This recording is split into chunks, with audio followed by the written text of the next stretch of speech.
Welcome to the TIMFD podcast. Today is my favorite day is about appreciating every day as it comes, no matter what life throws at us. We hope that this podcast speaks to you, and if it does, please like, share, and comment. Now let's find out why today is our favorite day this week. Well, Dave, welcome back. I see you got a Christmas box in front of you. Yeah, first of all, can't wait for Thanksgiving to take place, right? Yep. But we're right in the middle of the collection week for Operation Christmas Child. This is something that our church has been involved with for a really long time with Franklin Graham. What you do is you fill out one of these boxes, fill up a box or two with the particular things that they ask you to put in there. It could be from a toothbrush to kids' toys and that kind of thing, different age brackets, and it gets sent around the world. Yes. And it's really kind of cool. And you could track it. Tanya and I do 7 of them. That represents all of our grandkids and kids. So that's what we do. And we want to encourage you guys, especially those who are at the harbor, please turn this in. This weekend is the last weekend to do it. Yep. And anyone that's watching this that is not at our church, maybe a different state, you can still turn them in. You still got this coming weekend to get them in. So just wanted to put that there. So we're right in the middle of this right now. So really pay attention to that. The last day is the 21st. Yep. And so that's just a few days away. And if you have any questions about it and you're seeing this and you say, I haven't even heard of that. Go on Operation Christmas Child. Go on Operation Christmas Child. Give the church a call, but one way or another. We're coming into the holidays. Yeah. I worked under a pastor who was a bah humbug. Oh, not me. Yeah, I know. No, if I could do Griswold Christmas, I'd do it every time. There you go. We actually used to do at this church Griswold Christmas. We call it joke. Yeah, we joked about it because we put lights over everything. It was out of control, crazy. Obviously, I was a little younger then. And then some people got some sandy around it and said, let's make this clean looking and nice. And a lot of our ladies got involved.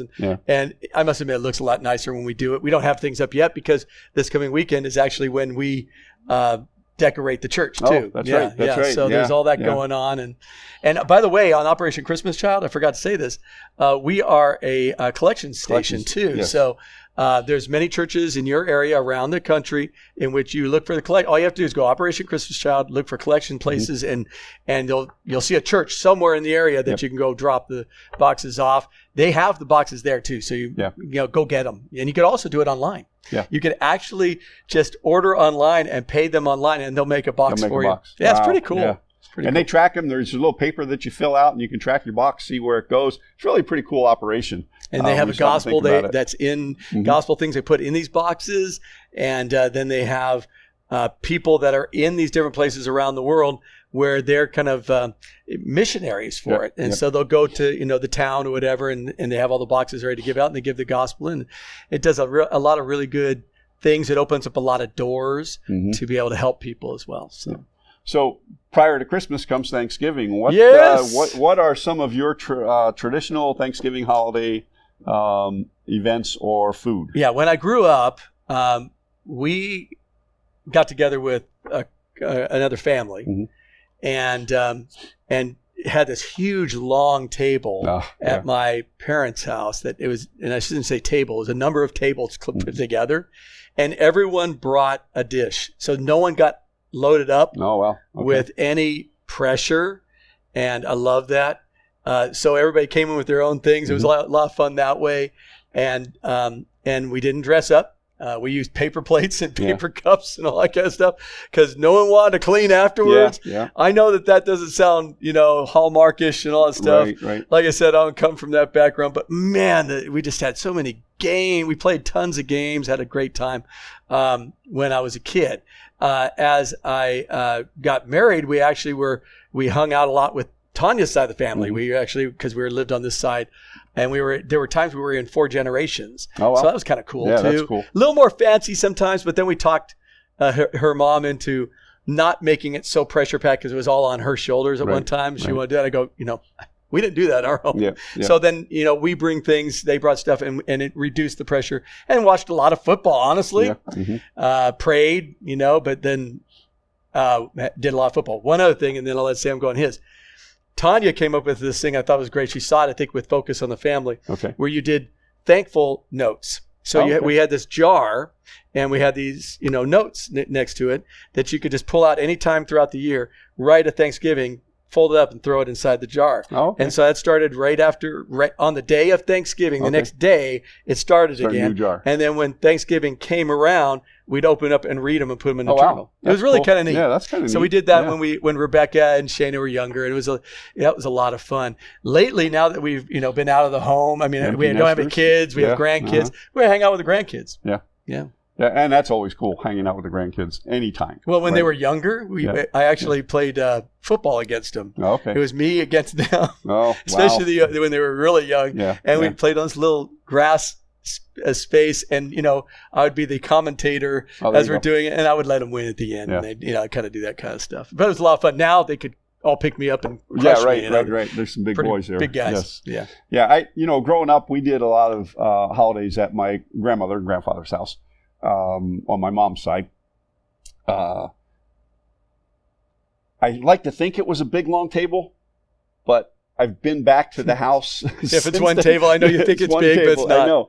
And when you're that age, and my grandmother insisted on doing everything. Now, one thing about my grandmother, she's a good cook.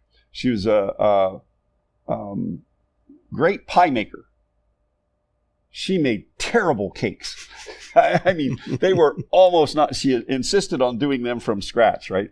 Anyway, I remember that and the whole carving the turkey. Now, I grew up outside of Philadelphia, and when we'd go to the house, I believe that was hunting weekend. Mm. So my uncle and my grandfather, they ate and they were gone. Okay. Went up to a lot of hunters would do that. Yeah. Actually, I did that one time. Went hunting a little bit on Thanksgiving. It's first and only time I've done that. Yeah. It was okay. It was fun. I mean, I'm a city kid, so that's not something that I would not normally do, but it was kind of fun. Yeah. Yeah. I asked my grandfather before I moved from the East Coast why I never was invited. And he said, "Your mother." So that would make sense. That makes sense. I don't understand that. I think it wasn't the hunting she was against. I know it wasn't hunting she was against, but it was the guns. And because she never shot them. She never did anything like that. Yeah. So, and then we used to have a Christmas tree that went from the ceiling to the floor to the ceiling, and it went up after Thanksgiving. Oh yeah. But it didn't get decorated until Christmas Eve. No way. Yeah. How wild. And so I did not. That was my parents' way of basically getting us prepared, and then the whole Santa Claus thing, right? Until I got old enough, and I don't know how they did it, because I have 4 sisters, right? And so they would decorate after everybody went to bed on Christmas Eve, and it took hours. Yeah, and we had this electric train set up and all this kind of stuff. But anyway, it was, and the tree was always beautiful. My mom really loved that kind of stuff. I like to get that tree up and going right around Thanksgiving. After Thanksgiving is done, I try to get everything up and running. Love all that. And it's a lot of fun. But Thanksgiving itself, don't want to pass up that. Whatever traditions you guys have, whatever you do, do them, have a lot of fun. We just wanted to say happy Thanksgiving today. Yep. God bless you. Yep. And before Thanksgiving comes in, and then we'll get into Christmas, right? Yep. So over the years, you mentioned your Thanksgiving traditions have changed. Yes. So what are your plans this year? I don't know yet. We don't know if Shayna's going to be in town. We don't know, if the boys are going to be in town. There was like a Thanksgiving where no one was in town, and so Tanya and I just enjoyed ourselves. We just went, okay, we're by ourselves. Let's go do something different, and we did that. So it really depends. Now that we're older, and kids and grandkids are starting to kind of spread out. Our first grandkid is now playing football up north, and he's not going to be down here for Thanksgiving. So I don't know if Shayna's going to go up there, and bring the other kids with her. I don't know. I don't know how it's going to work. She doesn't know yet because, life is right now so busy. Right. So right now our intention is to kind of just see what happens. And, if we don't have to cook, okay, that's awesome, man. Yeah, I usually was the cook. Oh, really? So, yeah, when Mom and Dad lived in the same town as my wife and I would do the cooking for Thanksgiving. At one point in time, they all did away with turkey. And I'm cooking prime rib. So, nice. Yeah. So that was a lot of our Thanksgiving traditions came out of that. Rita and I, when we moved down to Florida, everything changed. We used to have several people single older folks, they'd be over for Thanksgiving dinner. Sure. From the church and things like that. And that was in Cheyenne, Wyoming. And, that was our Thanksgiving. And we'd watch a little bit of football and everything. It was always nice to root for somebody to beat the Cowboys, And we moved down here, and our first Thanksgiving was, we moved in July, end of July, and then we didn't really know anybody, Yeah. And so it was the three of us, my wife and my mother-in-law and myself, and we just had a nice, just quiet, hang cozy, out. Yeah. And that's it. Now this year, I may have a full house. Wow, that's cool. We are hoping that our nieces That's and right. my sister-in-law are here out of Ukraine. Yeah. And but I like that Thanksgiving. Thanksgiving notes. Cool. That sounds like a really cool thing to do. Yeah, it is. Yeah. It's neat. Especially if you have other people in the house. For us as Tanya and I, we could tell each other the Thanksgivings, but when we had the kids in the house, it was a lot of fun. It was fun to kind of hear what Rebecca, when she was really young, writing, and what Shayna wrote when she was 10, 11, 12, up to 16, 17. But I remember a couple of Thanksgivings where Shayna and the boys were down at her husband's house down in Naples with her husband's parents' house. And so we were here. And Rebecca came over on her motorcycle, and we'd sit down and just have, what we did is we went and got I think we made tacos one time. Another time we made, I think there was 2 of these. And the other one was, I think we just got some turkey legs and just it was hilarious. Yeah. And we were all going, we don't care to cook. Yeah. Let's just hang out and talk. And that's what we did. Yeah. And then our daughter took off on her motorcycle and we were hanging out. Yeah. So I pretty much get the cooking duties, and I'm okay with that. Yeah. So I've cooked turkeys 100 different ways, I think. That's cool. We had when we were in the restaurant, believe it or not, the most tender turkey we had, we boiled. You boiled one? Yeah. Because I know that people do it with peanut oil and that I've kind done of that stuff. too. Mm-hmm. It was really good. I remember when someone did that. Most people's big mistake with that is the turkey's not completely thawed out when they put it in boiling it just oil. Goes it goes crazy all over the place. Yeah. Don't do that. Yeah, don't do that. Not at all. That would be bad. Yeah. So here's the recommendation. Do not put a frozen turkey in a boiling pot of oil. Absolutely. That would be bad. Absolutely. So, it's some protection things we do. See, we're good. Yep. We are everything. We help everybody out with everything. Yep. You gone Black Friday shopping? I've gone Black Friday shopping a ton. Used to do it all the time, especially when the girls were younger and when the grandsons were young. Mm-hmm. We would go out and do that. And that was with, we'd go with Tanya and myself and Shayna and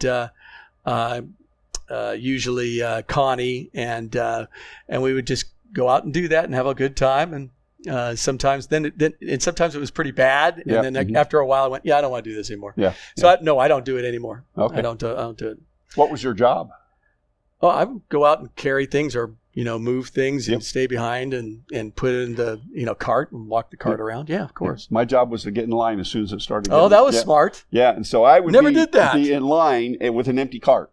And then now that's my wife strategy. And mother-in-law, they'd be bringing stuff in. And then when we got about anywhere from 5 to 10 people away, I'd, text them or call them and say, hey, you got to wrap it up because I'm not giving up my spot in line. I love that. As George Bush would say, that's strategery. Yes. Strategery. But that's cool. I never even thought about that. Yeah, no. We haven't done that much Black Friday shopping recently. Mm-hmm. When in Wyoming, when it's 30 below and you want to, I ain't standing outside waiting for the doors to open. No, Florida, it could get crazy here. Yep. I mean, people can get nuts. And the last time I did it was probably 4 or 5 years ago. And I just went, this is not really worth it. And also you can start purchasing things online. Right.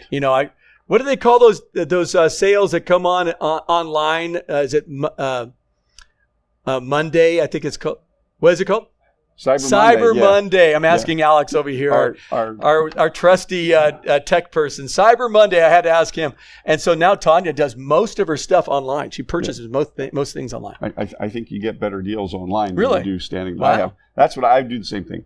And so one of our friends, Don Germays, he'll go out there and if he has a specific thing. Don just helps a lot of people around here in Tampa. If you've never met him, he's a real outgoing guy, just all over the place. All around the world helping people. And one thing he does is sometimes he'll come over here and go, hey guys, what do you need? What's there a need? Because then on Black Friday, he goes out and gets it. He'll actually hunt the things down, hunt them and get them. So, if it's bikes or whatever. And he does that for a lot of different organizations. So the guy has a great heart, but he also loves that stuff. He's really into that. He worked for ABC News. He was one of those action reporters out in the weather and stuff. So he's used to being in the middle of everything and all that stuff. So there's people like that that are out there doing, awesome things. But Thanksgiving, getting up to Thanksgiving, there's so many things that go on. You got like an Operation Christmas Child. We have at our food pantry, we gave out a ton of food yesterday. It was a ton of food to a lot of families, but it's not just the regular food. It was for Thanksgiving, giving Thanksgiving meals. And so I thought that was pretty cool. We're getting ready for that same food pantry. All the kids, there's like 80-something kids that we are going to be as a church getting gifts for them. As they come through as we get closer to Christmas, but we have to plan for that now. That's that angel tree that we talked about. And so there's just a lot of things to be able to help people and to be there for people. And then the other thing too, Christoph Nord, one of the guys in our church had brought up, Dave, there's a lot of people that have lost pretty much everything, obviously down south, and some are wealthy and they really, they don't need the help, but there's others that had lost everything. And he's trying to figure out where they are and what need there is and what's not being filled. And we'll probably be doing something for those families as well. So there's just a lot of stuff that churches, if all the churches do that, which I believe a lot of them are in Florida right now with a heart to want to help, especially with the devastation. But we know what happens. All the big box guys, and government groups kind of leave. And then it's our job to come in, and that's going to probably happen right after the holidays. And so we kind of know that we're trying to prepare for that. So Thanksgiving is a time of being thankful, giving adoration to God and giving thanks to God. There's a word in the scriptures, Eucharisteo, which is to give thanks, to give praise.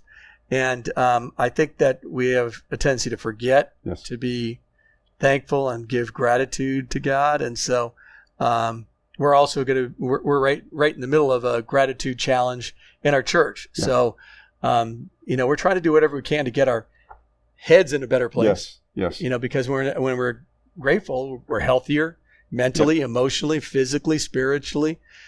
Our relationships are better. Our relationship with God's better. Think about that. You're right. And you touched on a subject right there, Dave, with the mental side of it. This is a rough time for a lot of people. Very rough time. And so, folks, don't go it alone. We're not meant to go through this life alone. So if you are struggling through this time of holidays and you don't know what you're going to do, you don't know where the Thanksgiving meal is going to come from and things like that, reach out here to the harbor. We can direct you to mental health professionals. We can direct you to food pantries. We can direct you all different ways. And of course, we'd love to pray with you. So don't struggle. Don't go through it alone. Reach out. What's the old AT&T? Reach out and touch someone. Tell them, And I think that's what we need to do. I think that this coming in the holidays, it can be very depressing. I know when Tanya and I first did our first Thanksgiving was just the two of us. It was cool, but it was also, we kind of went, wow, this is strange. And I couldn't imagine someone going through a holiday where they've had their family and suddenly they don't, or they're someone's going through a divorce and they have all that going on in the middle of the holidays, or the loss for us, like a loss of a child or a loss of a parent or a loss of a spouse, as Chuck deals with each year. Our sound guy, he deals with that. So there's a lot of people out there that we don't know, that you may not know, are feeling alone at times and lonely. So that's something to consider too. That's why we're trying to figure out what we're going to do with Shayna, because, if we're going to do things with her, awesome. If we're not, then we may, kind of reach out to some people in the church. So we'll see what happens with that. And we're up in the air also. Hopefully the family will be here. Hopefully the family will be here to get them out of Ukraine. That'd be awesome. So Thanksgiving's coming up. Be prepared. Comes at the same time every year, just like Christmas comes at the same time every year. And if you haven't planned a budget by now, probably it's rice and beans. So that's okay. It's okay too. Nothing wrong with that. We want to wish you a happy Thanksgiving. We'll see you for a few minutes on Thanksgiving Day. But this has been David Towner, Sam McKeown. Live intentionally. Be very, very blessed. Have an awesome day. Get that Operation Christmas Child box. Yes. Thank you for listening to TIMFD, Today is My Favorite Day. Views, comments, and opinions are those of the host and guest alone, and Dave and Sam are solely responsible for the content of this podcast. TIMFD is produced and directed by Alex Korn. Music is composed and performed by Chuck Vaught. Thank you for listening. Have a great day, live intentionally, and be very blessed.